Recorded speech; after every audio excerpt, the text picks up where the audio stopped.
To survive seasons, you must know how to change with them. To survive winter, you know how to be still, how to take rest, as this is the season of stillness. To survive spring, you must know how to be brave, to change everything around you, to change your life, as it is the season of renewal.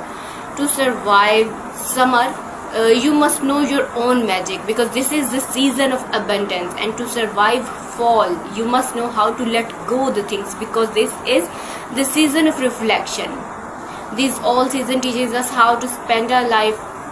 These seasons teach us how to survive in different scenarios, in difficulties, in easiness, in smoothness, in different scenarios and parts of life, by reflecting our energy in the way to be brave, to be still, to rest, to let go the things. This season teaches us how to live our life basically.